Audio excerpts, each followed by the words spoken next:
हमारे कैमरे में कैद करने जा रहे हैं, जो नेक्स्ट जनरेशन के लिए एक मिसाल बन के रहे। आपका जो प्रधान है जीवन में, उसको आज हम दीर्घ दृष्टि से और दीर्घ संवाद के रूप में बातचीत से इसमें रिकॉर्ड करेंगे। मेरी आपसे रिक्वेस्ट है कि आप पूरी स्वस्थता से अपने तौर से अपनी जीवनी के बारे में हमें बताएं। मुझे जानना यह है दीदी कि आज मेरे सामने जो दीदी बैठी है वो तो बहुत प्राप्त करके बैठी है, लेकिन जब उनका जन्म हुआ था तब से लेके आज तक ये यात्रा कैसे चली, जरा आप हमें विस्तार से बताएं। यात्रा तो बहुत अच्छी चली है, बिल्कुल नियम के अनुसार, और प्रेम भरा। हर एक पल जब भी मैं याद करती हूँ, छुटपन से यादें आती है तो प्रेम ही प्रेम। प्रेम के सिवाय तो मैंने प्रेम और उसके साथ फिर सेवा, कि छुटपन में तो सेवा की बात भी मालूम नहीं, मगर आहिस्ता आहिस्ता भान होने लगा कि सेवा में भी कितना मज़ा है, कितनी मौज है, कितना आनंद है। तो वो आनंद मैंने अब तक छुटपन से अब तक पाया है और पा रही हूँ, और यही उम्मीद रहती है कि जितने दिन भगवान ने ये ज़िंदगी दी उतने दिन वही चलेगा। आपका जन्म कब हुआ और उस वक्त का माहौल क्या था, वो जरा आप बताएं। मुझे क्या मालूम कि मेरा जन्म कब हुआ और मेरा माहौल क्या था। बताते हैं कि 1921 में और 19 नवंबर को मेरा जन्म हुआ, ये बताते हैं। और पिताजी माताजी के संस्कार? हाँ, पिताजी तो बड़े महान संत, और उनकी आज न केवल सिंधी समाज में परंतु भारत और भारत के बाहर रात में भी बहुत पूजा होती है। मंदिर बने हुए हैं मेरे पिताजी के इधर। हाँ, इधर तो बड़ा मंदिर है, बहनों ने बनाया है। तो उसका खास उद्देश्य ये था कि किसी भी समाज में, और ख़ास तौर से इनको तो सिंधी समाज का था, तो औरतें, बहनें, स्त्रियां पढ़ी लिखी और सच्चे अर्थ में वो ज्ञान से भरपूर होनी चाहिए, तब तो वो अपने बच्चों में वो डाल सकेगी। तो एक नारी शिक्षा के लिए उन्होंने बहुत कुछ प्रयत्न किया, यहाँ तक कि अपनी गवर्नमेंट सर्विस छोड़ के, इतनी बड़ी तनख्वाह वाली गवर्नमेंट स्कूल में वाइस प्रिंसिपल थे, वो छोड़ के तिलांजलि दे के 2 दिन में बोला मेरी इस्तीफ़ा कबूल करो। तो बोला क्यों आप जा रहे हैं? मुझे नारी शिक्षा का करना है, बहुत समाज को ज़रूरत है नारी शिक्षा की। तो उसके लिए सारा जीवन अपना दे दिया। और दीदी आपका जन्म किस प्रांत में हुआ? 1900 नहीं, कब हुआ, कहाँ पे हुआ, कहाँ पे? लारकाना सिंध भुट्टो का याद होगा। हाँ। भुट्टो का शब्द, तो वहाँ पर हुआ। वहाँ पर मुसलमान समाज की बहुतायत थी, और हम जैसे पर्दे में रहते थे। हाँ, बिल्कुल। हमारे घर में भी ऐसा था कि एक दरवाज़ा कभी खुला नहीं रहता था, 4 दरवाजे थे। पहले एक दरवाज़ा खुले और फिर दूसरा खुले, फिर तीसरा खुले।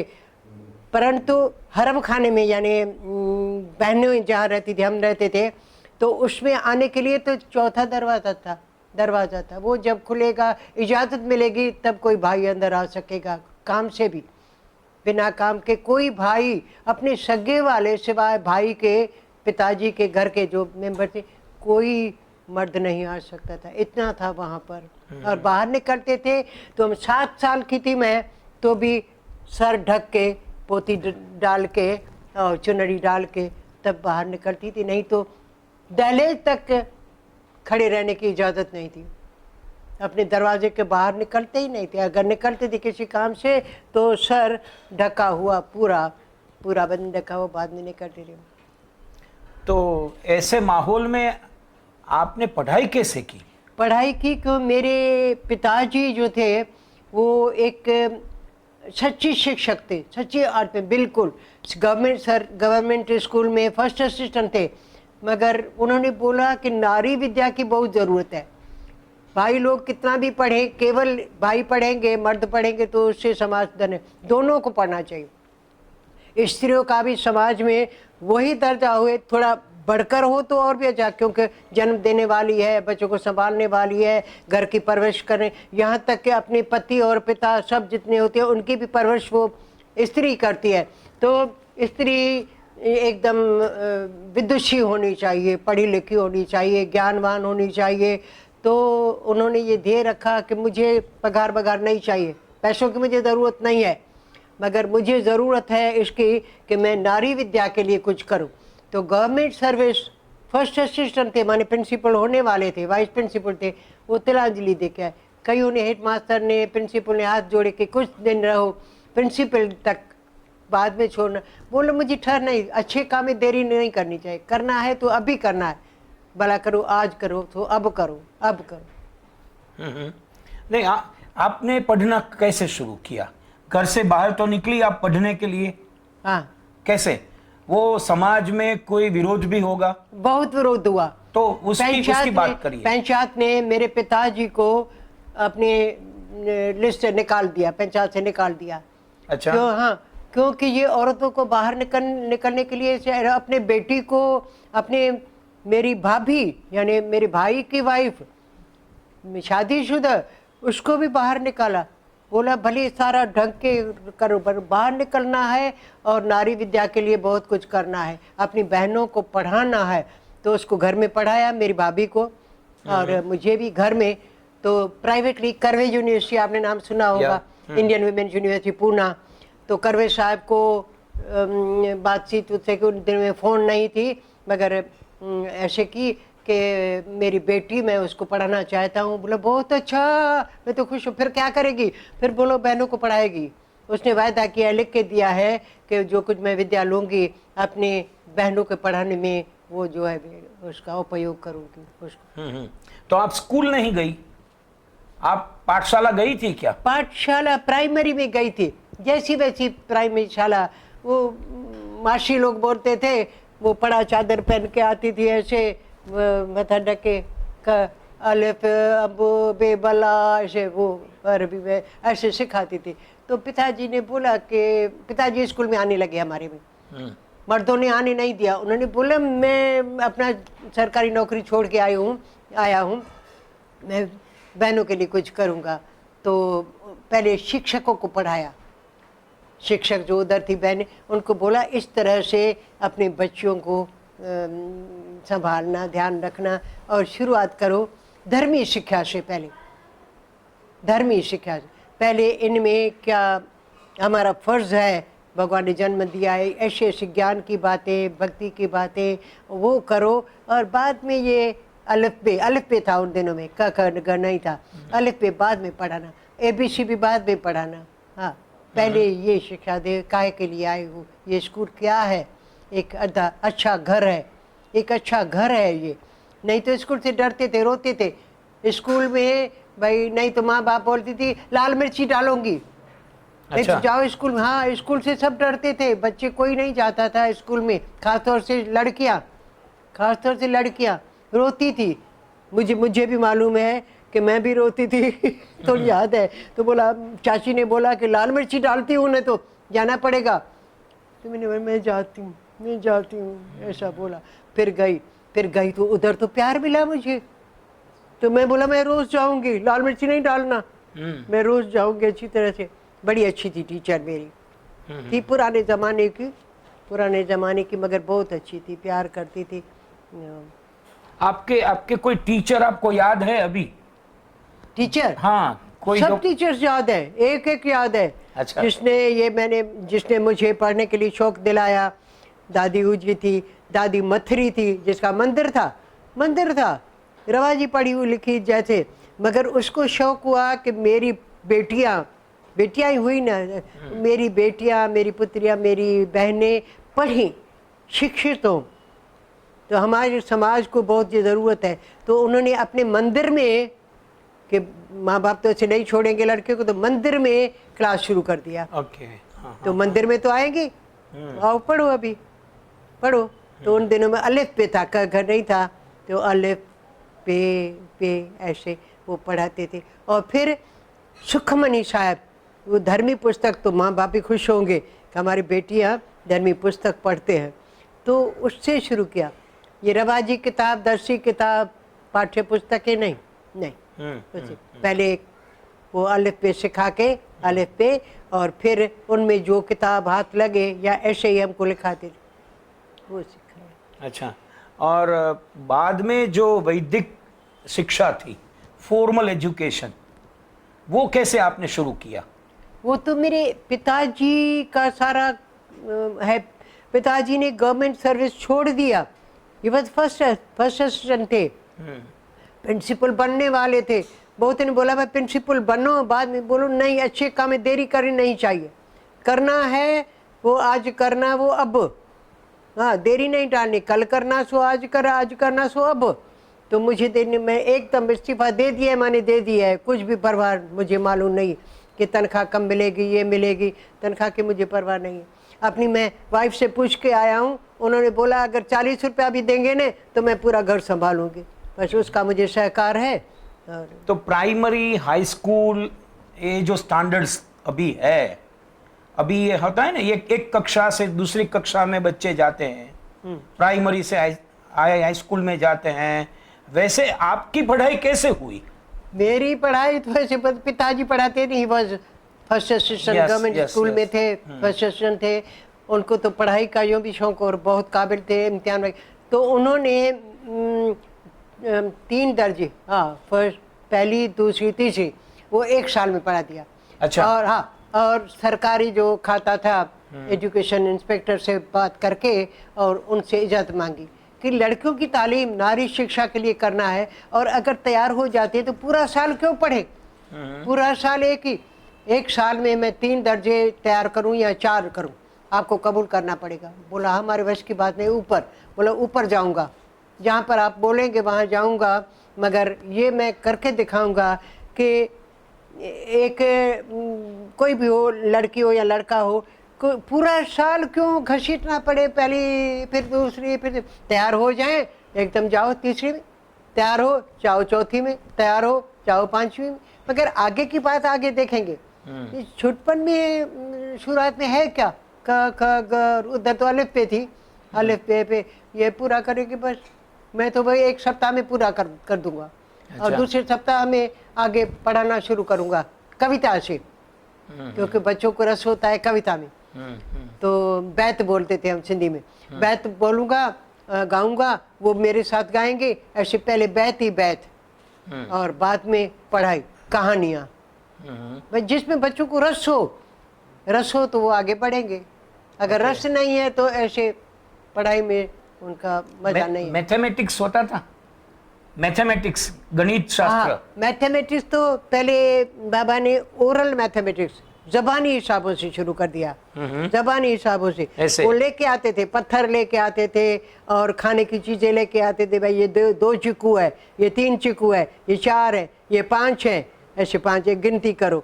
तो ऐसे ऐसी चीजें लेके आते थे, पेड़ से वो पत्ते तोड़ के आते थे और रखते थे, बच्चे क्या है, पत्ते हैं, अच्छा अब गिनती करता हूँ, आओ बच्चे इधर सामने, 1 2 3 4 5 6, इस तरह से वो सिखाया।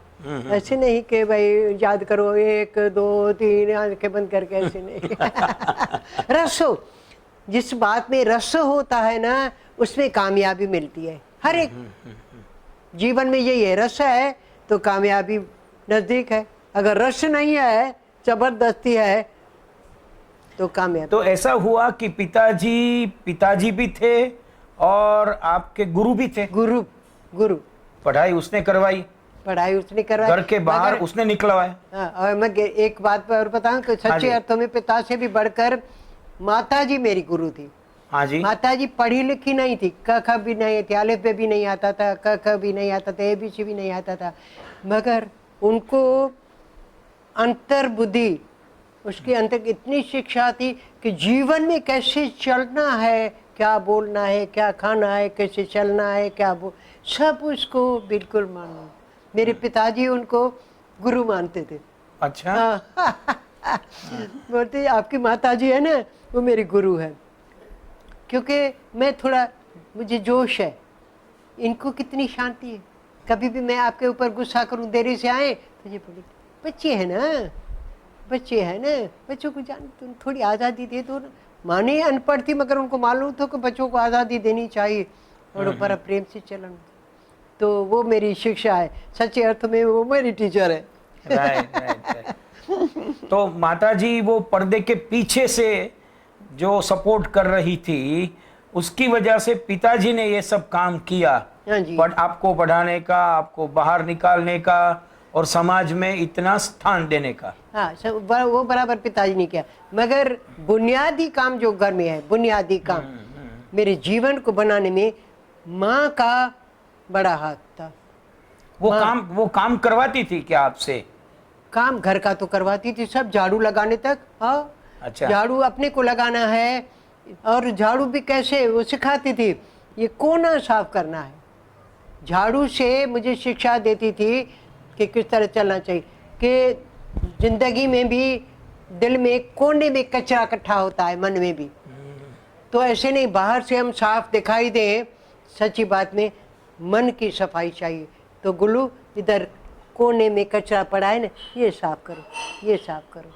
इस तरह बहुत अच्छी तरह से माता जी का भी बड़ा योगदान है मेरी शिक्षा में। आपने कृष्णा जी बताया कि पिताजी तो संत थे, तो धार्मिक और आध्यात्मिक वातावरण घर में रहता था, तो वो कैसा था आपका स्मरण? घर में वातावरण, एक तो पिताजी 4 बजे उठते थे सुबह को, प्रभात को, और सभी को उठाते नहीं थे मगर भजन गाते थे। अपनी रूम उनकी अलग थी, पिताजी माताजी की रूम अलग, हम बच्चों का हॉल बड़ा बाजू में ही था। तो उठ के छोटी सी बत्ती जला के और वो भजन गाती थी बड़े प्रेम से। तो हम कभी कभी तो ऐसे करते थे कि क्या है पिताजी, हमारी नींद भी खराब करते हैं, और कभी बहुत मज़ा आता था। तो पिताजी पूछते थे कैसे लगा भजन, सुना? हाँ सुना पिताजी, क्योंकि नींद खराब कर दी ना आपने। और कभी बोलते थे कि बहुत अच्छा लगा पिताजी, गाया करो गाया करो गाया करो। तो हम भी फिर हमको भी ऐसे हुआ कि हम भी जल्दी उठ के जैसा वैसा मुंह साफ करके पिताजी और माताजी के पास उनके रूम में बैठ जाते थे। भले आंखें कभी कभी ऐसे थी बंद, हाँ, फिर उनके गोदी में ही उधर सो जाते थे। मगर अच्छा। शौक ऐसे शुरुआत हुई। कोई भजन याद है आज आपको? हाँ याद है। राम सिमर यही तेरा काज है, राम सिमर यही तेरा काज है, एक ये। और दूसरा मीरा का माने चाकर राखो जी, गिरधारी लाल चाकर राखो जी, चाकर रसो बाग लगा सोन तूठ दर्शन पासो, वृंदावन के कुंज गलियों में गोविंद लीला गासो, माने चाकर राखो जी। ये छुटपन में सीखा पिताजी माताजी से। तो ये तो आपके संस्कार बचपन से हुए, बाद में वहाँ से आपका स्थानांतरण हुआ, वहाँ से आप दूसरी ओर चले गए। कहाँ चले गए? सिंध से आपको निकलना हुआ था। हाँ, बाहर निकलना हुआ। हाँ, वो माहौल कैसा था? बाहर का माहौल ऐसा था कि हम दहलीज तक, अपने दरवाजे तक नहीं खड़े रह सकते थे। दरवाजा की थोड़ी ऐसे खोल के भी नहीं देख सकते थे, दरवाजा बंद, और एक दरवाजा बाहर मेन गेट, दूसरा दरवाजा और इसके पास पर्दा। तो ये सब तीनों मंजिलें तय करके हम बाहर गली में निकलते थे। कभी भी पास से किसी से चीज़ खरीदनी है, मेवे वाले से, फ्रूट वाले से या और सब्जी वाले से, तो ऐसे नहीं निकलते थे। तो ऐसा तो कोई याद नहीं कि आप गली में जाके खेलना हुआ? गली में जाने। जाके आप खेले हैं, कोई रमत आपने बाहर जाके खेली है, ऐसा तो कोई था ही नहीं? है क्योंकि शाम होती थी, हम उन दिनों में चाय का रिवाज नहीं था, चाय नहीं पीते थे, शाम की चाय नहीं, सुबह को केवल दूध पीते थे, बाकी शाम को चाय नहीं। तो जैसे नींद से उठते थे तो फ्रूट देते थे हमको, तो फ्रूट खाया और फिर कि मम्मी अब मैं बाहर जाऊं, सहेलियाँ मेरी निकली होगी ना, सब बाहर मैदान है ना, वो रस्सी खेलेंगे, रस्सी कूद। अच्छा। रस्सी कूद खेलेंगे। तो बोले भले बेटा अभी टाइम देखो कितना हुआ है, और सनसेट से पहले, सूर्यास्त से पहले वापस आपको जल्दी आने का। जैसे हाजिरी लगेगी घर में कि सब हैं तो आप हाजिर रहें। बिल्कुल आपके पिताजी चक्कर लगाते हैं पूरे घर में, जनान खाने में भी आते हैं, देखते हैं कि सब हैं घर में, सूर्यास्त से पहले सबको घर में पहुंचना है, कोई बात नहीं। तो हम रस्सी खेलने जाते थे, और कई खेल थे छोटे छोटे। जैसे दीदी एक प्रश्न मैं पूछूं आपसे कि आप जब छोटी थी और पढ़ रही थी, तब से कुछ ऐसा था कि मैं बड़ी होकर टीचर बनूंगी? हाँ जी, बिल्कुल।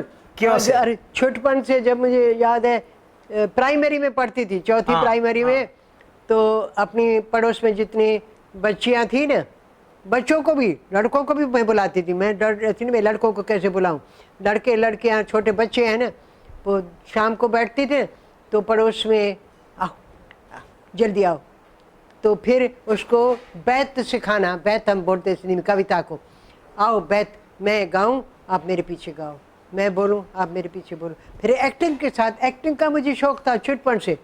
पता नहीं कि पूर्वले जन्म में कुछ कोई ठीक से संबंध था, जो कुछ जब से हाथ और पाँव न चले ऐसा, तब तक मेरा न बोलना हो न कविता हो। तो ऐसे बच्चों को सिखाती थी, छोटे छोटे बैत थे। तो ऐसा हुआ कि हाँ बोलिए। जैसे एक बिलड़ी के बारे में था, बिल्ली का, वाह वाह मुझी बिलड़ी टाढ़ी आए मिठड़ी, वाह वाह मुझी बिलड़ी अचो बारो रांद खेलूं, अचो बारो रांद खेलूं। इसी स्वर में, इसी में बहुत सारे बैत थे। तो वो बैत हम बोलते थे, कविताएं। वो कविताएं गाती थी, मगर एक्शन के साथ। मुझे याद कभी भी नहीं है कैसे बैठे बैठे मैंने कभी कुछ गाया हो। तो वो मेरे साथ तो बच्चे बहुत खुश होते थे, बच्चे माने मेरी सहेलियाँ, मेरी उम्र वाले, और आके बैठते थे, खेलते थे, उधर खेला उधर गाया, मगर आज़ादी से, ऐसा कभी अंदर कभी बाहर। मगर बाहर जब जाए ना, तब माँ को बता के जाए, पिताजी को नहीं बताना, हम जल्दी आ रहे हैं ना, जल्दी आ रहे हैं, पिताजी को नहीं। माताजी बोलती जब भी, अब टाइम कितना हुआ है, घड़ियाल में देखो, वॉच नहीं थी माताजी को, घड़ियाल में कितना टाइम, 1 घंटे में, जल्दी आना, भले आ, ऐसी इजाज़त देती थी। और फिर नहीं आए तो वो बेचारी हैरान होती थी कि इसके पिताजी आए देखने के लिए, बच्चे नहीं है तो कहाँ हैं। तो हम भी बहुत सजग रहते थे, जल्दी पहुँच जाते थे, जैसे दूसरे दिन छुट्टी मिले, नहीं तो दूसरे दिन फिर बंद हो जाएगा हमारा जाना। आप सिंध प्रांत में 30 साल रही। सिंध प्रांत से जो हमारा डिवीजन हुआ, जब पार्टीशन हो गया, हाँ। तो उसके पहले 30 साल वहां पे रही। उससे 30 इयर्स छत्तीसगढ़ में। नहीं, आप वहां पे सिंध में कितना रही? सिंध में मेरी उम्र तब तक कितनी थी, 21 में तो मेरा बर्थ हुआ। हाँ। जन्म हुआ, और 48 में छोड़ा। 48 में छोड़ा। हाँ, 48 में छोड़ा, 48 में। तो ग्रेजुएशन तक वहीं किया ना, आपका स्नातक भी वहीं हुआ? हाँ जी, हाँ जी, स्नातक वहाँ पर ही हुआ। और वहाँ पर तो स्कूल में भी जब स्नातक थी तब तो मैट्रिक वालों को भी पढ़ाती थी, मैट्रिक बोलते थे। और हमारा एफिलिएशन करवे यूनिवर्सिटी, नाम सुना होगा, पूना में, अभी फिर बदल के नाम बॉम्बे यूनिवर्सिटी रखा। पहले तो डॉक्टर करवे के नाम के ऊपर ही ये था, करवे यूनिवर्सिटी।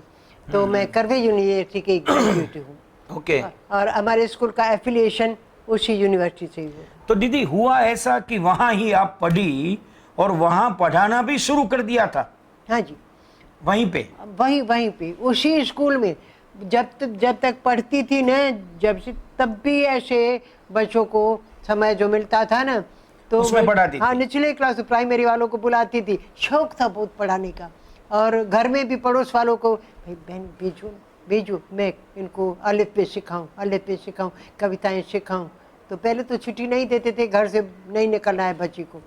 नहीं, लेकिन टीचर होने के लिए कोई क्वालिफिकेशन चाहिए थे, कोई डिग्री चाहिए थी, हाँ जी। ट्रेनिंग चाहिए थी, वो तो आपने ली नहीं थी। नहीं। तो भी टीचर हो गई। बिल्कुल, न कैसे केवल हुआ? टीचर हो गई, जब इंस्पेक्टर्स आती थी, इंस्पेक्टर्स ऑफ गर्ल्स, वो पंजाब और सिंध की एक ही थी। मिस मोहम्मद अली नाम भी याद है मुझे। अच्छा। मिस मोहम्मद अली, अब बहुत ऐसे सारी ढकी हुई, बिल्कुल ये केवल चेहरा नजर आता, सारी ढकी हुई बिल्कुल एकदम, और बुरके में। पिताजी लेने के लिए जाते थे तो पिताजी के साथ बैठती नहीं थी टांगे में, तो पिताजी को आगे वो उसके साथ बैठना पड़ता था, इसके साथ नहीं, क्योंकि उन्होंने बोला था कि मेरे पिताजी ने मुझे पढ़ाया तो सही, मगर दो नियम रखे कि एक भाई के कभी भी किस मर्द के साथ अब बैठेगी नहीं, अकेली तो बिल्कुल नहीं बैठेगी, उसके साथ भी नहीं बैठेगी। और तीसरा, घर से बाहर जाना नहीं है, सब कुछ अब घर में करना है, और स्कूल में जाके घर, गली में भी नहीं, दहलीज पे भी नहीं खड़ा रहने का है, ये नियम रखा, तब मैं ऐसे चल। तो वो इंस्पेक्टर साहब आई थी, तो आपको देखा होगा पढ़ाते हुए। हाँ, मुझे पढ़ाते हुए देखा और अपनी गोदी में बिठा दिया, और मेरे पिताजी को बाद में बोला she is a born teacher, मुझे यही हम, she is a born teacher. अभी इसको तो कुछ मेरे ख्याल में तो इम्तिहान की भी ज़रूरत नहीं है, अभी इसको एक क्लास सौंप दो। तो अच्छा। इसी उम्र में सौंप दूँ, उम्र क्या है? बोला पढ़ाई ना, फिर क्या बात है, किसी उम्र में भी पढ़ाने के लिए कोई उम्र होती है क्या? अगर इसको शौक़ है पढ़ाने का और ख़ुद इसको आता है तो पढ़ाए। अच्छा। ऐसे पड़ोस के बच्चों को बुलाती है तो इधर भी पढ़ाने, तो उधर ही पढ़ाना शुरू कर दिया। मैं अपने निचले क्लासों में जाती थी, बाकायदे से पीरियड लेते हैं ना, वैसे पीरियड लेती थी, फ्रॉक, छोटा सा फ्रॉक पहना हुआ बिल्कुल, और मेरे स्टूडेंट तो कोई कोई वो पढ़ा लेके और साड़ी लेके पहन के आती। हाँ, बड़ी थी ना, हाँ। पढ़ना शुरू किया बड़ी उम्र में, एडल्ट एजुकेशन, तो वो आती थी। मैं नमस्कार ज़रूर उनको करती, बड़ी थी मगर पढ़ाती थी बहुत दिमाग करना बड़े। तो ऐसा हुआ कि स्टूडेंट होते होते ही आप टीचर बन गई। तो बोलते थे ना इंस्पेक्टर, बोले she is a born teacher, जन्म से ही क्योंकि संस्कार होते हैं ना अगले जन्मों की, पिछले जन्म का, और पिताजी माँ बाप का असर होता है, बड़ा होता है। मेरी माँ जाहिर ऐसे नहीं पढ़ी हुई थी, मगर बहुत ज्ञानवान थी, बहुत ज्ञानवान, यहाँ तक कि ये जो शास्त्र है ना उनका अर्थ करती थी, पढ़ तो नहीं सकती थी, मगर कोई ऐसे करता था उसका अर्थ करती थी। ये इसमें ये गीता में ये है, फलन में ये है, सब वो बताती थी। अच्छा, पार्टीशन जब हुआ, हमारा विभाजन हुआ, तो उस वक्त का माहौल कैसा था?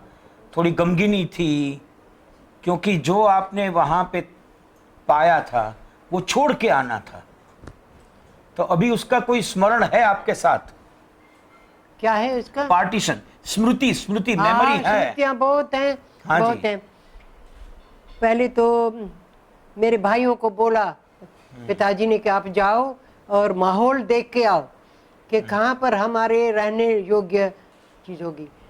फिर पिताजी के बड़े दोस्त थे, वो उदयपुर में थे, तो उन्होंने बोला कि इधर एक बाजू में ही छोटा सा गांव है और उसमें हम चाहते हैं कि आप बच सकेंगी, खाली मैदान पड़े हैं, तो इंजीनियरों वगैरह को, मजदूरों को लेके उधर ही गांव बनाएंगे। उदयपुर के बाजू में, नाम क्या रखा था, उदयपुर के बाजू में ही, तो उधर अपना गांव, तो 20-25 घर बना दिए, हाँ उधर ही, और उनको बुलाया कि इधर आ जाओ।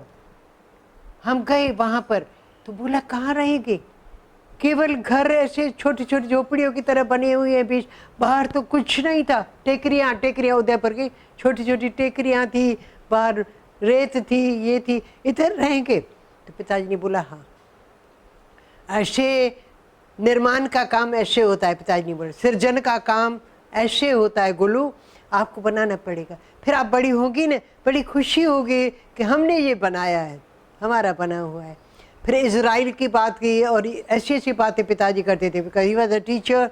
तो टीचर की तरह ऐसी ऐसी कहानियाँ बनाते थे कि हमारे में भी इतना था, हाँ कुछ करें, हम करें। तो अपने बच्चों को, मैंने विद्यार्थियों को याद किया, तैयार किया, एक एक साल में 3-3 दर्जे। पहली पूरी हुई ना, तो अभी क्या ज़रूरत है रहने के, अब दूसरी में आ जाओ, दूसरी पूरी हुई तीसरी में हो जाओ, बस तीसरी के बाद अभी चौथी में, फिर चौथी पांचवी 2। इस तरह से डबल ट्रिपल प्रमोशन देते देते पिताजी ने जैसे मुझे आगे बढ़ाया, वैसे मैंने भी अपने विद्यार्थियों को, बहनों को ऐसे आगे बढ़ाया। और उदयपुर से क्या हुआ? उदयपुर में रहना कितना हुआ? उदयपुर में तो हम बहुत थोड़े रहे। बाद में? हाँ थोड़े। फिर एक शिक्षा शास्त्री थे कानपुर में, चांदवानी, मिस्टर चांदवानी थे। उनके सिंध सखर में बड़े स्कूल थे, अपनी वाइफ के नाम पे खोला था, बड़ा शाहूकार था, डायरेक्टर ऑफ रेलवेज था, डायरेक्टर चांदवानी, पेशुमल चांदवानी। तो अपने पत्नी के नाम पे उधर स्कूल खोले थे। वो शिक्षा के प्रेमी थे। कानपुर में? कानपुर में मुझे बोला, कानपुर में चलो और उधर आपको स्कूल खोलना है। मैंने कहा स्कूल खोलूंगी कैसे, मैं कैसे खोलूंगी? बोलो आपको शुरू करना है, क ख ग से शुरू करना है। अच्छा। अलिफ पे नहीं, क ख ग। तो आपको तो हिंदी बहुत अच्छी आती है, क्योंकि राष्ट्रभाषा के क्लासेज मैंने ज्वाइन किए थे सिंध में। राष्ट्रभाषा के पंडित जी आते थे, वो मुझे पढ़ाते थे। तो बहुत आंदोलन हुआ कि हिंदी क्यों पढ़े, सिंधी छोड़ के, मगर आई कंटिन्यू, मैंने चालू रखा। और हिंदी में कोविद परीक्षा थी, राष्ट्रभाषा की होती थी, तो कोविद तक वो पास करती, और फिर इधर हिंदी के से शुरू हुई थी कानपुर में पढ़ाना शुरू कर दिया? शुरू कर दिया। अच्छा। शुरू कर दिया और बहुत खुश।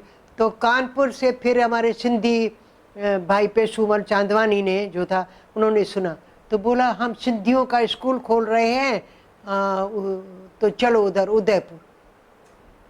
अपना गांव भी बसाया है, नाम भी क्या रखा था गांव का, तो उस गांव बसाया है, बिल्कुल घर बर बनाए हैं उदयपुर के बाजू में।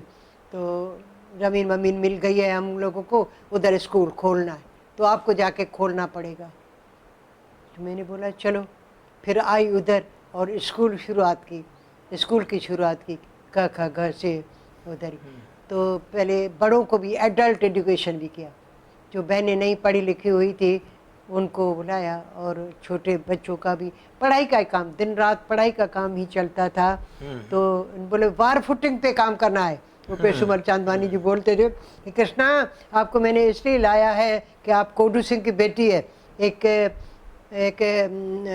एजुकेशनिस्ट की बेटी है, तो आप चला सकेगी। ये सब बहनों का क्लास भी चलाओ और ये बच्चों का क्लास भी चलाओ। सारा दिन आपको सुबह से लेकर बीच में जब रिसेस आपको खाना है खाओ, रिसेस एंजॉय करो, मगर पढ़ाना है। मैंने कहा ठीक है। तो कितने दर्जे साल में, मैंने कहा देखूं।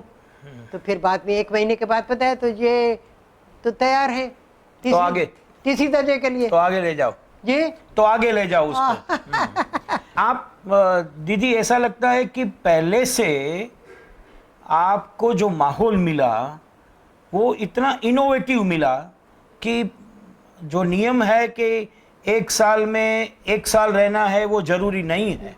पहले खंडन हुआ। हाँ। एजुकेशन डिपार्टमेंट ने कबूल नहीं किया पहले। हाँ। तो फिर पिताजी एजुकेशन इंस्पेक्टर से मिले। हाँ। भाई एजुकेशन का मतलब क्या है? नहीं वो तो ठीक है, लेकिन बाद में जब आपने स्वतंत्र काम करना शुरू कर दिया, हाँ। ठीक है, तो उसके बाद आपकी शिक्षा पढ़ाने की जो स्टाइल थी वो यहाँ कैसे आई यहाँ पे? क्योंकि आप वहाँ से उदयपुर कानपुर होके कंडला आई। हाँ जी। क्या हुआ, कैसे आना हुआ? उधर भाई प्रताप ने इधर ये टाउन बनाना, नगर निर्माण का काम शुरू कर दिया। करीबन 50-60 घर आए थे केवल फैमिलीज। तो उन्होंने पहले पूछा ना कि शिक्षा का क्या होगा बच्चों का, बोला वो हमने कर दिया है। तो मुझे एकदम आदमी 2 भेजे, भाई भाई के साथ नहीं आए कदाचित इसके पिताजी ज़्यादा थे। पहले दिनों में ऐसा था ना कि भाइयों से हम कम बोलते थे, हाँ, मर्द लोग से कम। तो बहन को भी भेजा उनको, तो उनको कानपुर से लेके आओ। कानपुर वाले छोड़ेंगे नहीं, मगर उनको विनय करना कि हमारा वो भी सिंधी का ऐसे। तो उधर तो बहुत सारे सिंधी होंगे, इधर तो कुछ इन्हें गिने फैमिलीज हैं। तो greater good of greater number, ज़्यादा आदमी की ज़्यादा भलाई होनी चाहिए, तो उधर इनको इजाज़त दे दो।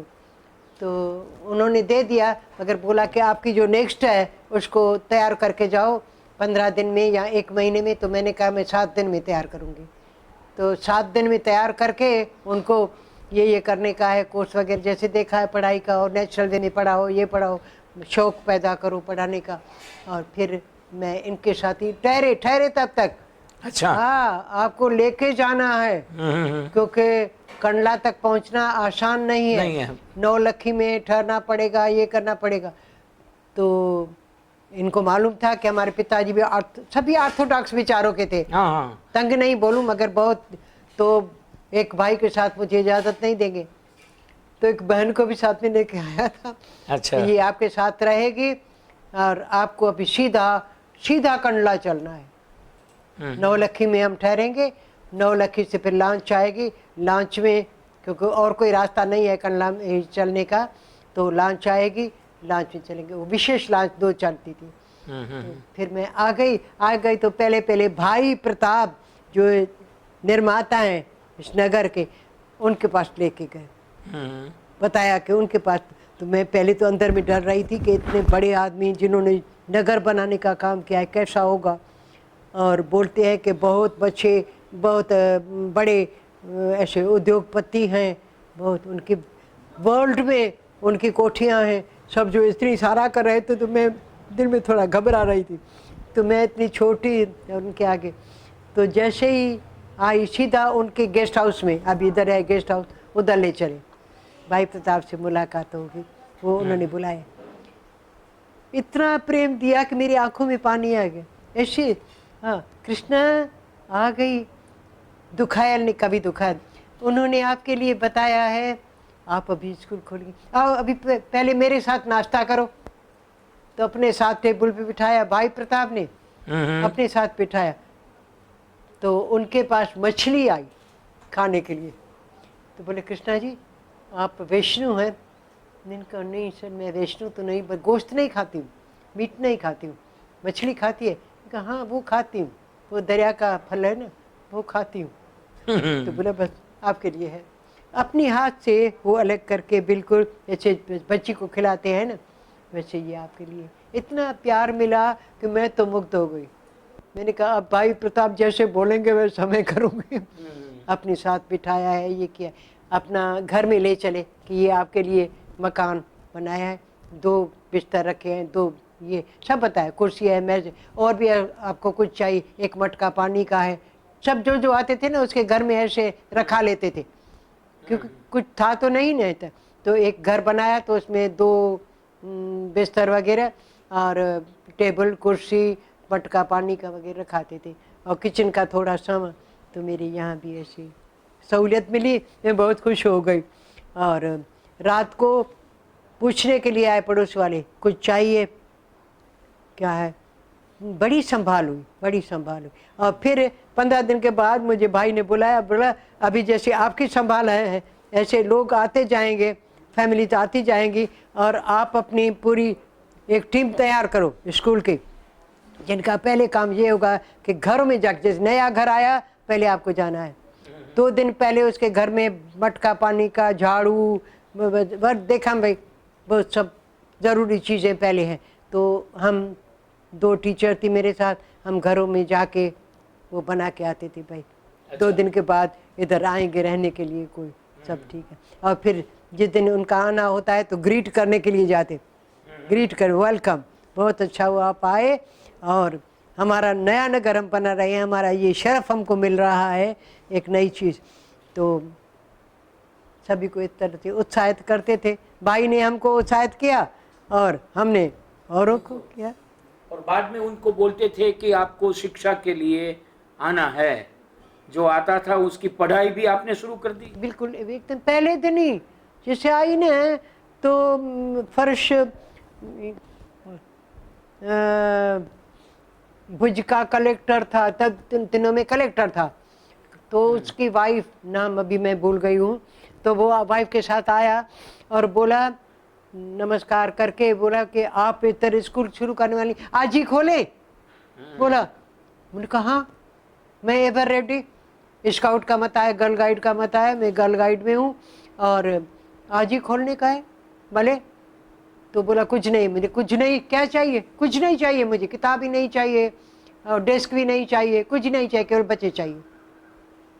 तो घर तो ऐसे नज़दीक नज़दीक में थे ना, शहर ही क्या था, तो घरों में जाके भाई बच्चों को पढ़ाना है तो इस उम्र जो भी है छोटे बड़े, मैंने कहा किसी उम्र के भी आ जाए कोई बात नहीं है, 6 साल से लेके 5 साल से लेके भले 13 साल तक कौन, तो मुझे कुछ फ़र्क नहीं पड़ेगा।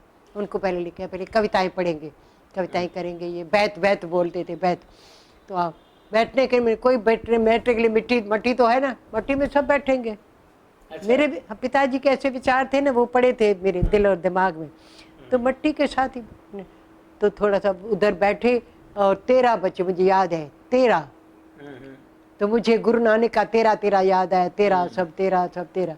और फिर जब बुलाया कि अभी ये बंगले का नंबर है 13, इस बंगले। अच्छा। हाँ, तो बिल्कुल सुनसान था, कच्चा था, मैंगलो टाइल्स थे, बहुत ऐसे लग रहा था जैसे बहुत कच्चा था, दीवारें भी कच्ची।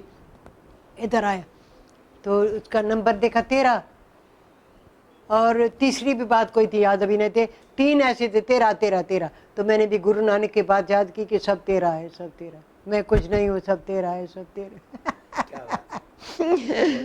तो उधर से शुरू कर दी और फिर उधर ही मकान बनाना, उधर ही वो स्कूल का मैदान था, बनाना शुरू हो गया। दूसरे दिन भाई का काम यूँ झपट में होता था, आज बोला कल होना है, तभी तो ऐसा हो सके ना। बोलो कल से काम शुरू हो जाएगा और 15 दिन में आपको पूरा स्कूल मिलेगा, 6 कमरे और ऑफिस और एक क्लर्क के ऑफिस, ये सब मिलेगा। और बराबर मिल गया। तब तक मैं बाहर मैदान पे फर्श बिछा के, फराश बिछा के क्लास चलाते, मगर बहुत मज़ा आया था, क्योंकि उस समय अपनी ताकत पड़ी दिल की कि हम भी कुछ कर सकते हैं, हम भी कुछ। और पिताजी के ऐसे मेरे ऊपर संस्कार थे कि खुद को करना है, औरों पर भरोसा नहीं, आत्मनिर्भरता, आत्मनिर्भरता, खुद पर भरोसा।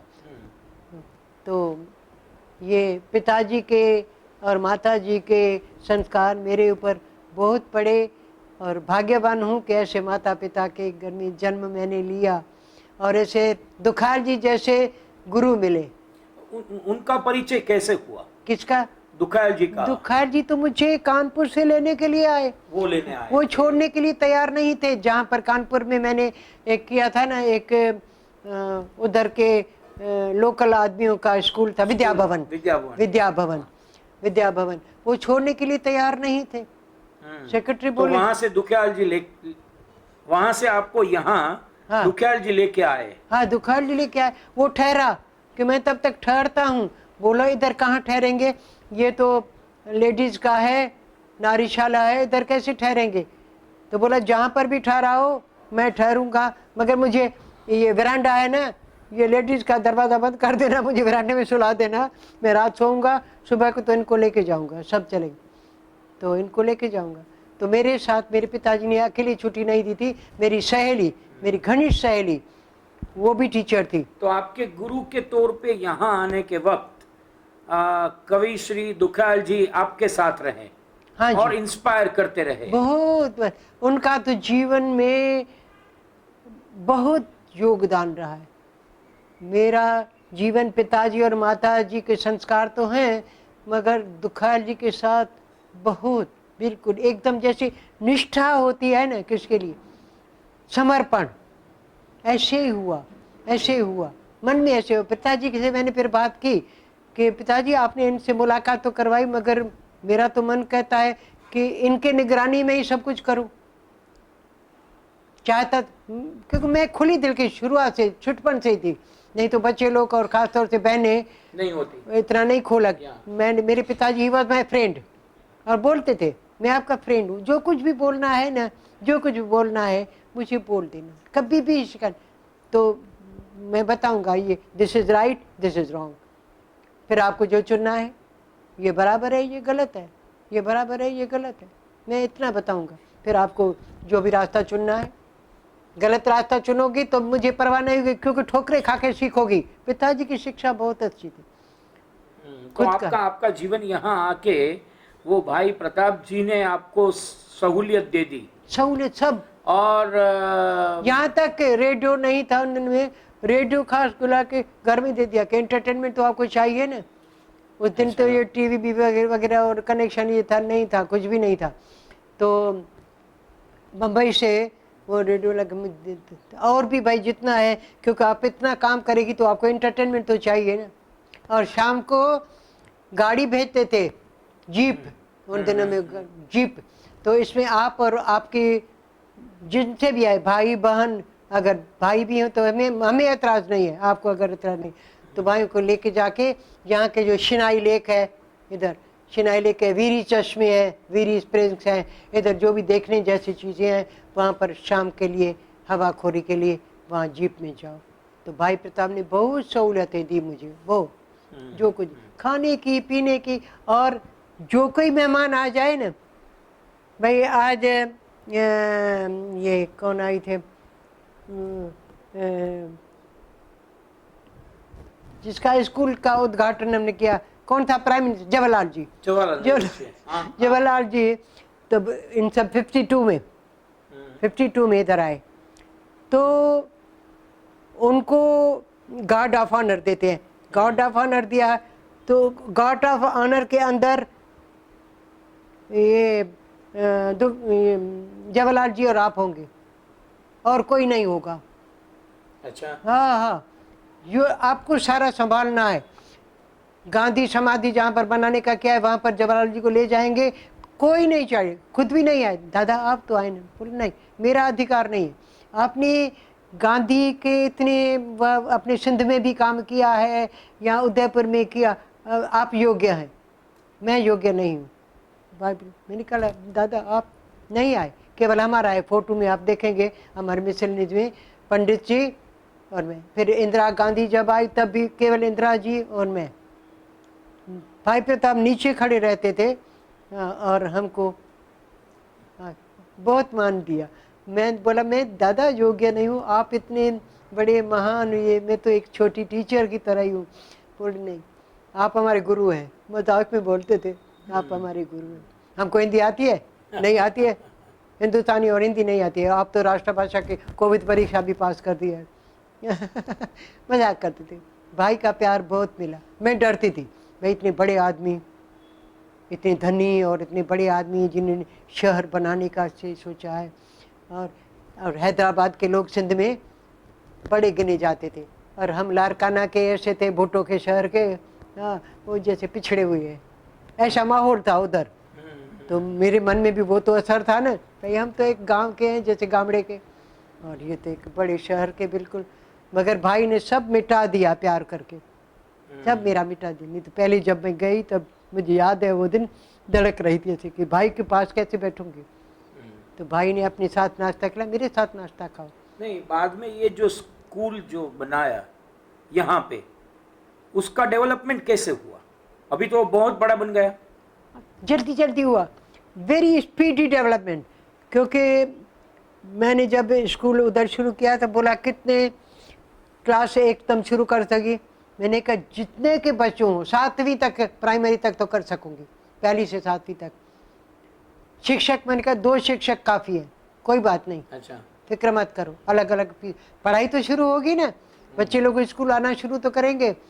तो मैंने बोला पहले हमको 5-6 दिन दे दो, हम घरों में जाएं और लेके आएँ कि कितने इस घर में बच्चे हैं, कौन कौन सी कक्षा के योग्य हैं, कोई इस घर में ये पहली के, ये दूसरी के, इस तरह ये डेटा लेके आए, पहले सब लेके आए, और फिर हम आपके सामने रखेंगे, फिर बोलेंगे मुझे 2 शिक्षक चाहिए या 3 चाहिए, या अभी 2 हम काफ़ी है।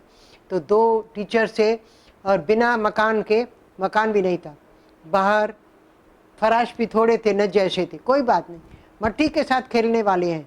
तो मैंने बच्चों को भी चला, मट्टी में जाना है, मट्टी से मिलना है, मट्टी से खेलना है, मट्टी के पुतले हैं, इस तरह से मुझे याद है वो गीत। वो पहले उससे ही शुरू कर दिया, तो मट्टी से खेलेंगे, तो खेलों से पहले शुरू कर दिया। बाहर मैदान पे टीचर्स और हम वो खेलते थे और खेलते खेलते फिर भाई को बोला कि क्या शुरू करना है, अलिफ पे शुरू करना है कि क ख ग।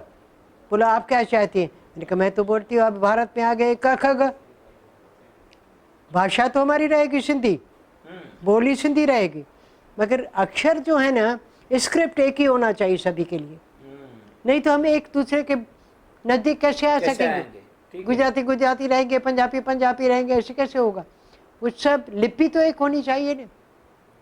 तो देवनागरी लिपि में सिंधी क्लासेस शुरू की, खंडन हुआ कई सिंधियों का, हमारे यहाँ सिंधियों का, कि ये सब अपनी भाषा को भुला बैठे हैं सिंधी को, और ये हिंदी में, भाई हिंदी नहीं है, भाषा तो सिंधी है ना, लिपि तो कोई भी हो ना, किसी भी लिपि में, रोमन लिपि में हो तो भी ठीक है, कोई एक लिपि होनी चाहिए। तो एक लिपि तो हिंदी हो सकती है, क्योंकि बहुतायत तो हिंदी भाषा भाषियों की है। हाँ, ये तो हमसे शिक्षा दुखाल जी से और उनसे मिली थी, हाँ, कि यही करने का है। ये राष्ट्रीयता की बात, आपका जब जन्म हुआ और आपके पिताजी भी ये मोमेंट में थे, तो खादी भी पहले से आपने हाँ जी, ग्रहण मैं किया था? 7 साल की थी करीब, याद है। हाँ। तो मेरे पास तो वो विलायत के कपड़े थे बहुत, क्योंकि इकलौती बेटी थी, तो बहुत बखमल होता है, वेलवेट हाँ, उसके, और पश्मीना वगैरह, यानी बहुत महंगे आगेवान जापानी कपड़े थे, जापानी कपड़े उनके कपड़े थे। तो जैसे दुखाल जी ने एक दिन प्रोग्राम ऐसे रखा, पिताजी को बोला कि आपके पड़ोस की गली बड़ी है, तो इधर हम बॉन फायर करेंगे, विलायती कपड़ों का जलाएंगे, विलायती कपड़ों को जलाएंगे, खादी पहनो, विलायती कपड़े, देशी पहनो, स्वदेशी की हमें आंदोलन चलाना है। तो हमारे पिताजी को ताक थी, इधर अपना घर था, बड़ा था, पूरी गली अपनी थी, बम्बानी फैमिली हमारी, पूरी गली। तो बोला इधर ही ये बॉन फायर होगी। तो सभी पड़ोस में बोल के आए कि जो विलायती कपड़े आपके पास हैं, जो भी देना चाहें, 1 2 जैसा भी, छोटा बड़ा दे दें। तो मैंने तो पूरा अपना जितना था ना, पजामा ये सब बहुत बढ़िया बखमल के वो दे दिए, आग में जले। और उस दिन दुखा जी ने बोला, सब बोले कि हम आज से स्वदेशी पहनेंगे। तो ये खादी के थान कंधों पे लेके ये दुखाल जी और उनके दोस्त आए थे। भेनर पायो खादी जाम, जीजल पायो खादी जाम, अहड़ो आहे रायो आम, जीजल पायो खादी जाम। तो मैंने खुद एक ताका छोटी दिया अपने ऊपर रखा, ये तो मेरा है, मैं कपड़े आज से बनवाऊंगी, आज से ही बनवाऊंगी। तो माता जी ने बोला कि ये कपड़े पहले के हैं, वो पुराने करो, तो मेरा आपको बनो। मैंने कहा नहीं, ये रहने दो, ये कौन पहनेगा, बेकार में ऐसा नहीं करो ना। तो 2-3 दिनों में मैं ऐसे बाथरूम में जाके, मम्मा ये फट गया। अच्छा, मुझे याद है अच्छी तरह से, मुझे ये भी याद है कि ढोंग किया था, मम्मा ये फट गया, अभी ये फेंक दो, ये फेंको। इसके बदले में मुझे खादी का बनवा दो। खादी कि दुखायल जी के पता नहीं क्यों पूर्वले जन्म का कुछ था, इतने संस्कार पड़े कि जैसे वो बोले वैसे करने का है। उन्होंने बोला है खादी पहनो, और गांधी जी इधर आएंगे, लेके आएंगे, दुखाल जी ने बोला गांधी जी को इधर लेके आएंगे, फिर गांधी जी को मैं प्रणाम कैसे करूंगी। तो हमारे लारकाना शहर में दुखाल जी गांधी जी को लेके आए थे, ज्ञान बाग भी याद है, उस बाग में लेके आए थे, बड़े धनी का बाग था उनका, अपना बड़ा बगीचा था, बड़ा बगीचा, अंदर बंगले थे, बगीचा था फ्रूट्स के, और ये वहाँ गांधी जी आए थे, वहाँ गांधी जी उनके घर में ही रहे। वो बम्बई में उनका चिकागो कंपनी सुनी होगी कभी, चिकागो कंपनी मोटवानी की, तो वो मोटवानी थे, तो मोटवानी ने अपने घर में गांधी जी का किया। तो मुझे, मैं 7 साल की थी तब, पिताजी को और मुझे। दुखार जी भी छोटा था बहुत, 14 साल 15-14 साल। तो वो हमको गांधी जी के पास नहीं, तो मुझे बोला कि गांधी जी के पास क्या लेके चलोगी, क्या लेके चलोगी। मैंने कुछ पैसे हैं, मैंने कहा मेरे खर्ची के हैं, मैं भंडारे में डाल के जाती हूँ। तो उस दिन भंडारा तोड़ा, मट्टी का भंडारा था उसमें, उससे पैसे जितने हुए वो थैली में बांध के और बुलाई। और कुछ, मैंने कहा और कुछ तो मेरे पास नहीं। तो मैं लेके गई। याद है मुझे गांधी जी के साथ मुलाकात, पिताजी, मैं और दुखार जी। फिर दुखार जी ने गांधी जी को बोला, गांधी जी टाइम देते थे 5 मिनट, वॉच रखी थी, 5 मिनट से ज़्यादा नहीं, 3 मिनट के जितना देते थे। तो हमें 5 मिनट दे दिया था, बात की। क्या चाहिए? मैं तो वो हिंदी आती भी नहीं थी पूरी, मुझे सिखाया था, केवल बोला गांधी जी से पूछना। तो मैंने कहा आप ये क्या करते हैं? चरखा चलाता हूँ। क्यों? क्यों? इससे गरीबों को रोजी मिलेगी। तो मैं भी चलाऊं? ये भी सिखाया था मुझे सब, ऐसे ऐसे प्रश्न पूछे।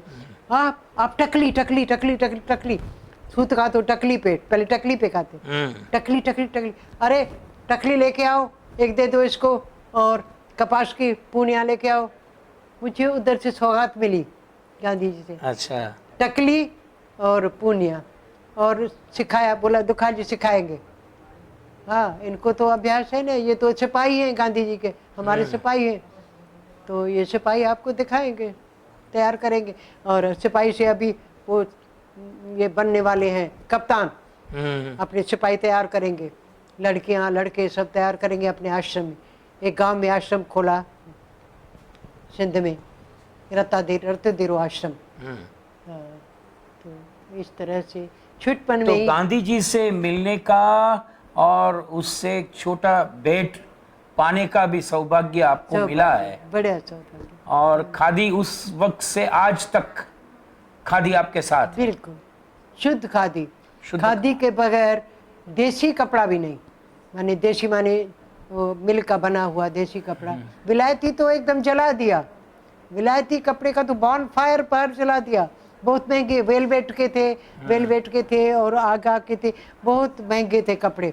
वो बाहर से, इटली से आते थे और बाहर से आते थे, तो वो तो जला दिए, गठड़ी बांध के। मैंने कहा भाभी ने बोला रखो, गरीबों को दे देंगे। मैंने कहा गरीब क्या है पहनेंगे, इनको जला देने का। इससे जो आग, वो दिखा जी ने सिखाया, इससे जो आग जलेगी वो पवित्र करेगी वायुमंडल को, पवित्र करेगी। बहुत छुटपन भी अच्छा गुजरा है। दीदी, आपने जो बताया कि आपने यहाँ आके पढ़ाई से पहले हर लोग के घर को ठीक ठाक करना शुरू किया, फिर उनका स्वागत किया, फिर उनको पढ़ने के लिए आमंत्रण दिया, और ये दौर आज तक चलता रहा। अभी तो आपका जो संस्थान है वो बहुत बड़ा हो गया है, तो वो कैसे आगे बढ़ा? अब कितने विद्यार्थी हैं, कितनी संस्थाएं हैं, वो आप जरा बताइए। शुरुआत हमेशा छोटी होती है, मगर अगर लगन पूर्वक काम होता है और सेवा भावना से, तो वो संस्था एकदम जल्दी पार करके, मंजिलें पार करके आगे बढ़ती है और बहुत बड़ी हो जाती है। तो हमारी अब संस्था ये गांधीधाम मैत्री मंडल, भाई प्रताप नाम रखा था, उनका सिंध में भी चलता था, हैदराबाद सिंध में, तो वही नाम बोला अब इधर शुरू करते। भाई प्रताप ने मुझे बुलाया, पहले जब पांव रखा है इधर धरती पे कंडला के, तो भाई प्रताप के घर में सीधी गई। उन्होंने बोला था इधर लेके आना, नाश्ता साथ में खाएंगे। मैंने देखा नहीं है कृष्णा को, सुना है मगर देखा नहीं है, तो कृष्णा जी को इधर लेके आना। मैं उनके घर में गई, उनके साथ बैठी, दुखार जी भी बैठे हुए थे, ये भी, और बोला कि किस भावना से आप इधर आई है?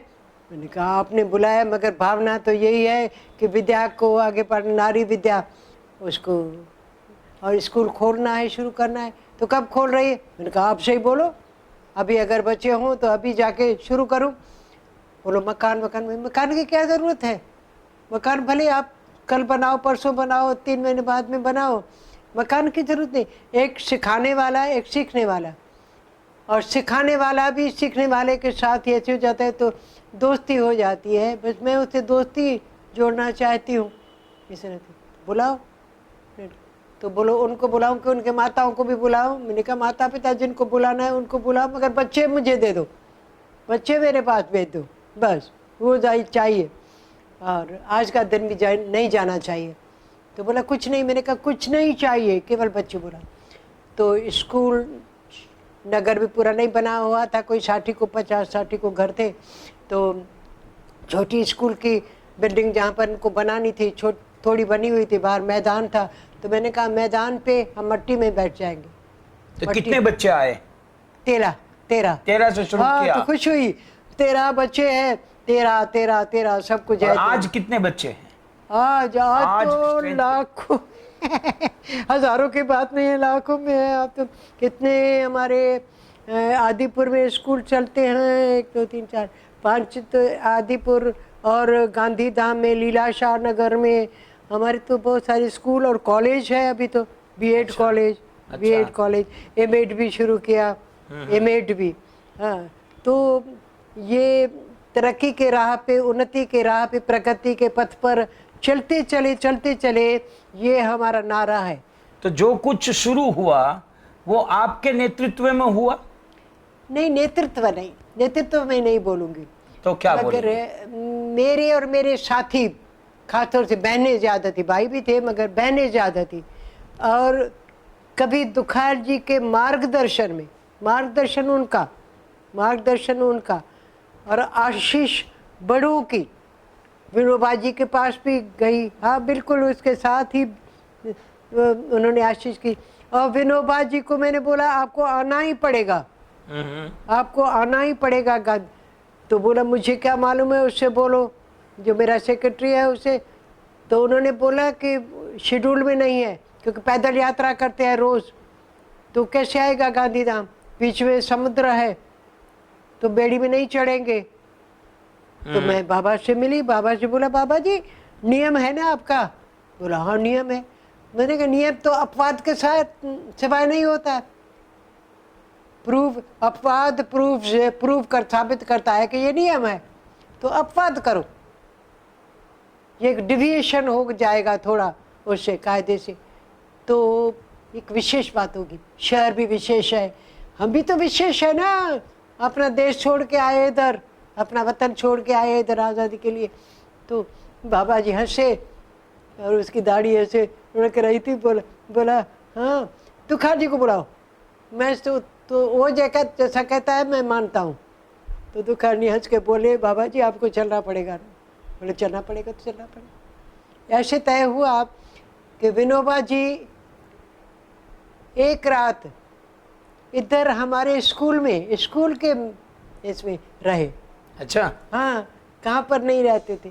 सुबह को पैदल यात्रा शुरू की और फिर प्रभात को पैदल यात्रा शुरू की, रात को नहीं रहते थे कहाँ पर। तो इधर रहे और फिर इधर से पैदल यात्रा गांधीधाम, फिर गांधीधाम से अंजार तक शुरू करी। इस तरह से विनोबा जी ने भी एक्सेप्शन किया।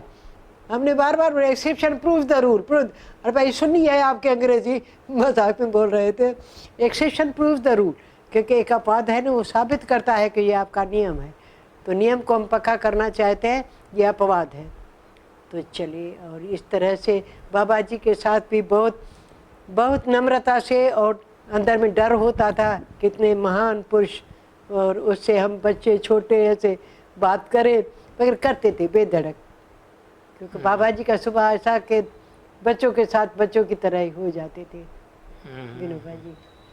तो गांधी जी के साथ आपका 7 साल के थे तब मिलन हुआ। अब गांधी जी के साथ तो 5 मिनट बताया ना, हाँ, 7 मिनट। और विनोबा जी के साथ तो एक रात यहाँ वो ठहरे। हाँ जी, विनोबा जी के साथ तो उनके आश्रम में भी मैं गई हूँ, वहाँ पर, वहाँ उनके साथ भी, और इधर भी विनोबा जी के साथ तो डर लगता था, क्योंकि गांधी जैसे सरल नहीं थे। नहीं, बोलते कम थे, बिल्कुल डर लगता था विनोबा जी के साथ जाने का। और बहनों को फिर जो बहनें उनके यहाँ रहती है ना, बहन पवनार आश्रम, तो उनकी एक दो बहन को मैंने पकड़ लिया कि बाबा जी को बोल देना मैं उनसे मिलना चाहती हूँ। बिल्कुल मैं बैठूंगी उसके बाजू में, मेरा अधिकार है प्रेम भरा। और दुखार जी को कितना प्यार करते हैं, तो हमको क्यों नहीं प्यार करते हैं? दुखार जी को इतना प्यार करते तो हमको ऐसे होता है बिल्कुल कि उनको ज़्यादा क्यों करते हैं। तो इस तरह की। तो ये जो संस्था है, अभी तो कई स्कूल्स चल रहे हैं, बीएड कॉलेज हो गया, एमएड पोस्ट ग्रेजुएशन का चल रहा है, आपका एक्सपीरियंस दीदी कैसा है? शिक्षा में आपने जो शुरू किया था और आज जहां तक आप पहुंचे हैं, कैसा रहा ये पूरा एक्सपीरियंस, कैसा रहा? क्योंकि अभी तो फैसिलिटी बढ़ रही है, सगवड़ताएं बहुत ही ज्यादा हो रही है जी, लेकिन वो पढ़ाने का जो एक दिल से था वो अभी दिल से नहीं रहा है।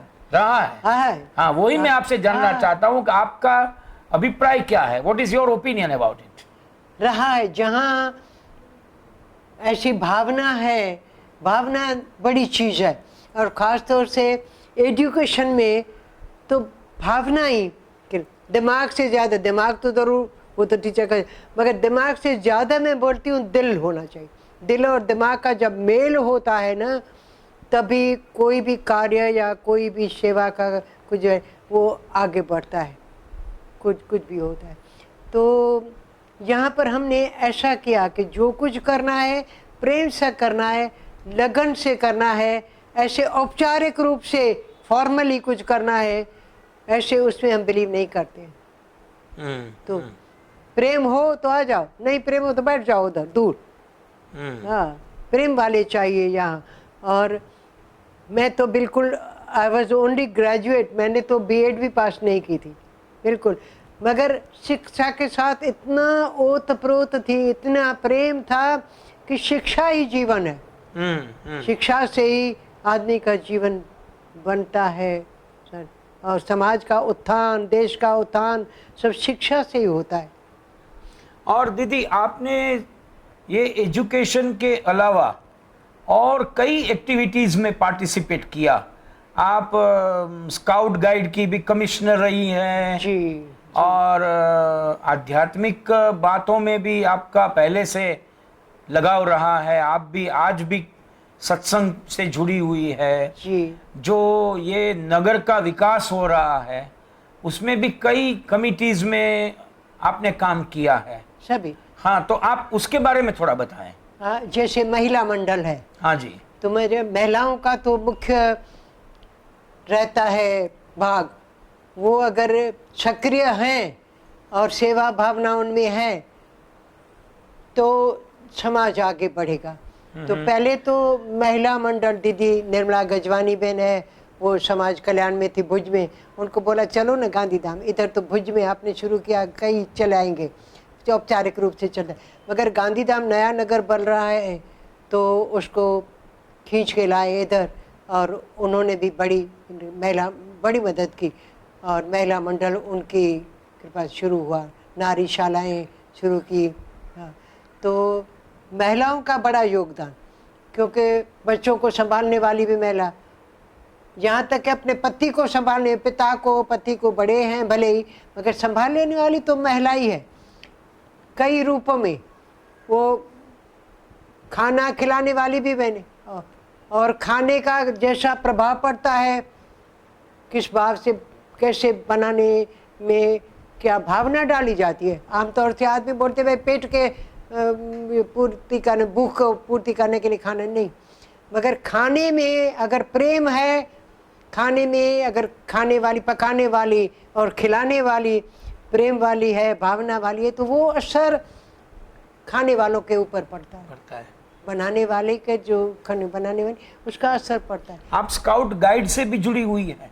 हाँ जी, गाइड में बहुत भाग रहा बिल्कुल।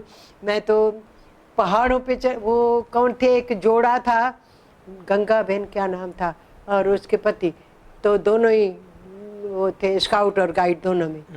तो उन्होंने मुझे जैसे अपना बना लिया, हाँ, बोला दीदी आप भी हमारे साथ है। मैंने माँ मैं भी आपके साथ हूँ। बोले दिल्ली तक चलेंगे। बोले जहाँ तक दिल्ली के अमेरिका तक बोलेंगे तो भी चलूंगी। दिल्ली तक तो दिल्ली तक ले चले। और वहाँ पर जो गर्ल गाइड का हुआ, स्काउटिंग का हुआ, उसमें भी मैंने मुख्य पार्ट अदा किया। मैंने कहा पार्ट लेने का शौक है, होशियार हूँ या नहीं हूँ मगर शौक है। जहाँ जो भाई ये काम करना है, पहाड़ी पे चढ़ना है, चढ़ जाऊंगी। बोले दीदी आपकी उम्र, मुझे उम्र क्या होती है, उम्र क्या होती है? मुख्य तो अपने मन की हिम्मत और मन की भावना मुख्य वो होती है। उम्र है जरूरी मगर वो उम्र का वो पार करके जाती है। उम्र की लकीरें जो हैं, हदें हैं, हद है, लिमिट है, वो लिमिट पार करके जाती है। तो अगर मनोबल है तो मनोबल बड़ी चीज़ है।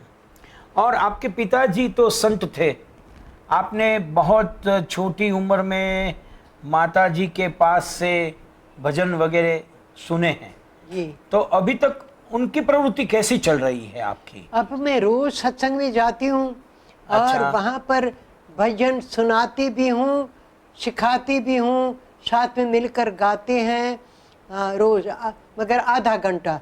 क्योंकि मैं बोलती हूँ भजन का महत्व बहुत है मगर काम का बहुत ज़्यादा है। तो सभी बहनों को बोलती हूँ कि काम करो, इधर से जाओगी घर में काम है, बच्चों का, आपके पति आएंगे, बच्चे आएंगे, सेवा करनी है, सेवा ही मुख्य है। ये जो भजन कीर्तन होते हैं वो सेवा को आगे बढ़ाने के लिए हैं, उत्साहित करने के लिए हैं, हमारे दिलों को पवित्र करने के लिए हैं, कार्य निष्ठा बढ़े, ये जरूरी है।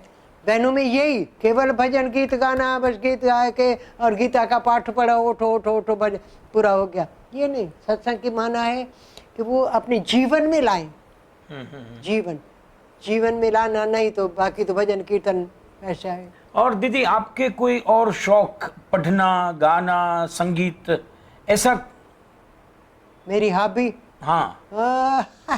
तो हॉबी मेरी एक तो नहीं है। एक तो मुझे गला भी नहीं था गाने का, मैंने किसे वो चेक करवाया और मेरे बोलो कहा कि गाओ तो मैं देखूं, तो हंसे। मैंने कहा क्यों? मैंने कहा इतना गला तो आप उसका सुरीला इतना नहीं। सच बताऊं आपको, मैंने कहा कैसे बन सकेगा, मुझे शौक तो बहुत है गाने का, शौक तो बहुत है। और बोलते हैं कि शौक बड़ा उस्ताद है, शौक बड़ा शिक्षक है, तो मेरे पास शौक है, मैं गाना सीखूंगी। तो बोला ठीक है, किससे सीखूंगी?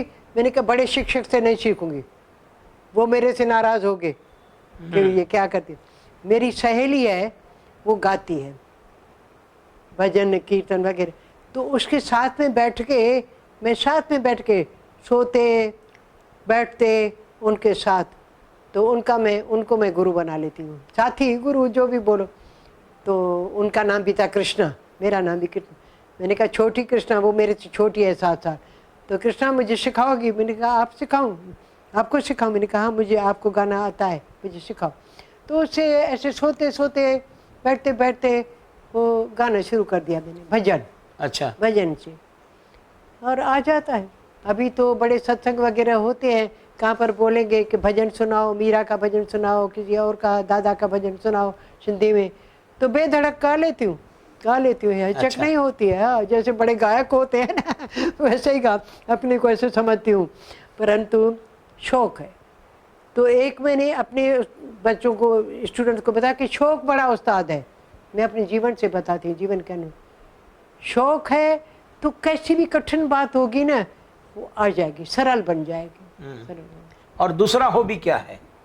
एक तो गाना है, हाँ दूसरा पढ़ने का शौक है क्या? हाँ जी, पढ़ने का भी बहुत शौक है मगर पढ़ती कम हूँ। क्यों? कि सोचती हूँ कि आई साइड पे स्ट्रेन न पड़े। आई साइड के स्ट्रेन पड़ेगा तो उम्र से पहले ही वो आई साइट कम हो जाएगी, फिर तो पढ़ भी नहीं सकूंगी। तो इसलिए उस आई साइट को बचाने के लिए मैं पढ़ती कम हूँ, बहुत थोड़ा पढ़ूंगी ना। अभी किताब लेगी, अभी मेरे यहाँ रखे हैं किताब, पुस्तक रखे हैं, गीता पढ़ूंगी, पढ़ के 2 पंक्तियाँ फिर आंखें मूंद के बैठ जाऊंगी, उसका मनन कर देखूं क्या पढ़ा और आगे चल के देखूं इसका विश्लेषण कैसे होता है। वो सोचती ज़्यादा हूँ, पढ़ती कम, अच्छा। पढ़ती कम। और जो सहेलियाँ वगैरह भी आएगी ना, तो उसके साथ वार्तालाप भी इन बातों पे। दीदी क्या कर रही थी, मैंने कहा ये पढ़ा था और से ये पंक्ति, ये विचारधारा निकली, इसमें आपका क्या विचार है, आपने कितना अभ्यास किया। तो उसके बारे में ही बातचीत वार्तालाप वगैरह होता है। और शाम को सत्संग वाली बहनें बैठती हैं, रोज आधा घंटा। हाँ, तो रोज, तो उसके साथ भी वार्तालाप होता है। माने वातावरण को, वायुमंडल पवित्र हो, ये हमारा ध्येय है। वायुमंडल पवित्र है तो जो भी उसमें बैठेगा उसका असर वायुमंडल का उसके ऊपर पड़ेगा। जो भी वैसे कोई शरारती हो ना, वो भी अच्छे वायुमंडल में आ जाएगा तो उसके ऊपर, मन के ऊपर भी कुछ होगा, वो धुलाई होगी, साफ होगा, साबुन का काम करता है। ये जो अच्छे भजन वगैरह हैं, ये साबुन का काम करते हैं। अभी 90 साल हो गए हैं आपको जी, 90 इयर्स हो गए हैं। हाँ, 90 ईयर्स हो गए हैं। आपको मालूम है? हाँ जी। कैसे हो गए क्योंकि बताओ? सेलिब्रेट किया था, उसका सेलिब्रेशन हुआ था यहाँ पे। अच्छा, हाँ, मुझे मालूम और आपके बोला के बैठी हूँ। नहीं नहीं, मुझे मालूम है। एक अच्छा सा फोटो भी हमारे साथ है, वहाँ भी 1 2 3 पीढ़ी है। हाँ, आपकी टीचर है और आप जिनके मेरी टीचर हैं टीचर है, हाँ। वो भी यहाँ पे मौजूद है। और एक सुवीनियर बार हुआ था, वो मैंने पढ़ा है। अच्छा, हाँ, वो 2011 में हुआ था, हाँ, पिछले साल। तो मैं ये कहना चाहता हूँ कि ये 90 साल की आपकी यात्रा है, उनका आप कैसे मूल्यांकन करेंगे? क्या हुआ और क्या ना हुआ? कुछ रह गया है बाकी? बहुत कुछ रह गया है, बहुत करने को बाकी है, बहुत करने को बाकी है, ये इच्छा रहती है। और जल्दबाजी भी नहीं करती हूँ, क्योंकि सिंधी में कहावत है, तकड़ कम शैतान जो, डोंट बी हेस्टी। तो हेस्टी नहीं बनती हूँ, हेस्ट नहीं, haste is waste, haste is waste. मगर चुस्त बनना चाहती हूँ भाई, जितना आगे, उम्र थोड़ी है, काम बहुत बड़ा है। Art is long and the time is short, जिंदगी थोड़ी है, फिर काम करने को बहुत है। अभी क्या करने का है? आप क्या करना चाहती है? मैं ऐसा चाहती हूँ कि वायुमंडल जो है वो बहुत उत्साहजनक, पवित्र, सेवा भावी ऐसे वायुमंडल बने। वायुमंडल का असर बहुत होता है, बहुत होता है। तो वायुमंडल को बनाने के लिए जो कुछ भी मेरे और मेरे सहेलियों का, मेरे साथियों का, मेरे परिवार का, मेरे स्टूडेंट्स का जितना भी योगदान हो उतना अच्छा। तो ये मेरी इच्छा रहती है। तो जो भी मेरे संपर्क में आती हूँ तो हंस के जोक्स तो मारती हूँ, जोक्स, हाँ, और हंसने की बातें करती हूँ। सभी को हंसना प्यार बहुत अच्छा लगता है, मुझे भी लगता है कि हंसने से ब्लड भी बढ़ती है, खून भी बढ़ता है, और जान में जान आ जाती है, जान में ताज़गी आ जाती है, और ताज़गी आगे बढ़ने के लिए प्रेरित करती है, प्रेरित करती है। सुस्ती को तिलांजलि हो जाती है, तो सुस्ती भाग जाती है, नहीं ठहरेगी। जहाँ पर शौक है, चाह है, तो वहाँ पर सुस्ती नहीं ठहरेगी, भाग के चली जाएगी। तो यही मेरी प्रेरणा रहती है। अभी इंस्टीट्यूट में और कुछ करना है? अभी संस्थाएं कोई विकास करे, उनके लिए कोई योजना है अभी मन में? मैं कोई योजना नहीं बना, सहज में, सहज मिले वो दूध बराबर, मांग लिया वो पानी, छीन लिया वो रत्त बराबर, ये संतों की बानी। तो सहज में जो बन जाए, सहज में मिल गया, ये अपना स्कूल मिल गया, इतने स्कूल मिल गए, कॉलेज मिल गया। अभी मुझे वो जो कॉलेज बोर्ड है उसकी भी सक्रिय मेंबर हूँ, कारोबारी की, और उसकी जो प्रेरणादायक है उनकी प्रेसिडेंट, उनके साथ बड़ी दोस्ती है। वो ऐसे मानती है कि कृष्णा और अंजना हजारी, प्रदास तोलानी की बेटी है।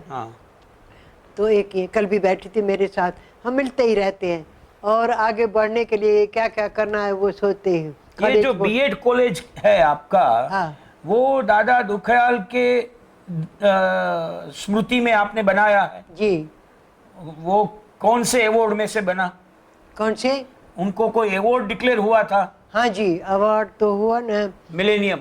Millennium award. हाँ हाँ मिलेनियम अवार्ड दिल्ली में हम गए थे, मैं भी उनके साथ गई थी। हाँ जी। दोनों को बुलाया था, मुझे भी इनविटेशन थी, तो हाँ। उनसे पूछा गया था कि आपको एक साथी लेके आना है, तो बोला कृष्णा जी, तो मैं भी उनके साथ गई थी। 11 लाख रुपए का। जी 11 लाख रुपए का। 11 lakhs of rupees। 11 लाख ही, हाँ। एक पाई भी अपने पास नहीं रखी और मैत्री मंडल को दे दी कि विद्या के बढ़ाई के लिए, विद्या की उन्नति के लिए, विद्यार्थियों के लिए और ये काम उसके बाद बीएड कॉलेज शुरू किया। उसके बाद एकदम उन्होंने उधर ही फैसला कर दिया मैनेजमेंट ने कि ये दादा के नाम पे ही कॉलेज होगा, उधर ही फैसला कर दिया। अच्छा। हाँ, कि ये कॉलेज होगा कि दादा को विद्या बढ़ाने का, विद्या की क्षमता बढ़ाने का इतना शौक है, तो ये काम मिलाएंगे। और उसके साथ जैसे 11 लाख दादा के मिले, तो औरों ने भी अपने वित्त के अनुसार दे दिया कि दादा का इतना है तो हमारा भी कुछ योगदान होना चाहिए। योगदान होना चाहिए। कुणकाम सिंधी में बड़े कणा कणा कणा कणे कणे हमारे भी होने चाहिए। तो सबने अपने एक इधर सभा थी, सभा में सब दे दिया और उससे ये कॉलेज बढ़ाए, यहाँ तक बीएड और एमएड का भी सोच रहे हैं। दीदी ऐसा हुआ कि आप बहुत छोटी उम्र में जब पढ़ रही थी तब पढ़ाने लगी थी, बीएड नहीं हुई तब टीचर बन गई थी, जी प्रिंसिपल भी कई साल तक रही, जी और निवृत्ति के बाद आपने संस्था में योगदान दिया। जी। तो इतना लंबा कार्यकाल पूरा होने के बाद आज 90 साल की उम्र में आपका दिनचर्या क्या है, क्या करते हैं? सुबह से लेके शाम तक बिजी रहते हैं, क्या करते हैं? सारा दिन कैसे? शांत में रहती हूँ। सुबह को तो सवेरे उठती हूँ, 4 बजे आँख खुलती है, 4:30 बजे खड़ी होती हूँ और 5 बजे अपने कार्य को लग जाती हूँ। तो और भजन वगैरह गाती हूँ ताकि और भी उठे, जो ज़बरदस्ती तो नहीं उठाऊंगी कि उठो, मगर भजन गाती हूँ तो भजन के स्वर में होती है।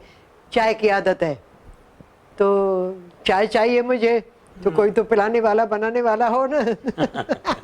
तो आहिस्ते आहिस्ते प्रेम से, ज़बरदस्ती नहीं उठाती हूँ, बोलते आप भले सो जाओ, मुझे चाय पिला के आप सो जाओ। तो मेरी साथन एक रहती है, सेवाधारण है, मगर बहुत प्रेमिन है, तो वो मेरे लिए, वैसे तो अकेली हूँ, अकेली ही रहती हूँ। हाँ, घर फैमिली मेंबर्स हैं, भाई हैं, भतीजे हैं, भाभी हैं, सब हैं, अलग अलग घरों में रहते हैं। मैंने बोला आप अपनी आज़ादी, मैं अपनी आज़ाद रहूँगी, मेरा प्रोग्राम अपना रहता है, आप उसमें उलझ जाएंगे। तो इसलिए आप आते जाते हैं, जब ज़रूरत भगवान न बीमार करे, बीमार पड़ने की ऐसी है कि नहीं पढ़ना है, ये मेरा मन से ऐसा है कि बीमार नहीं पड़ना है, चलना है, थोड़ा कभी कम, कभी आगे कभी पीछे, मगर चलना है। तो वो कभी कभी आती हैं। और पूरा दिन ऐसे।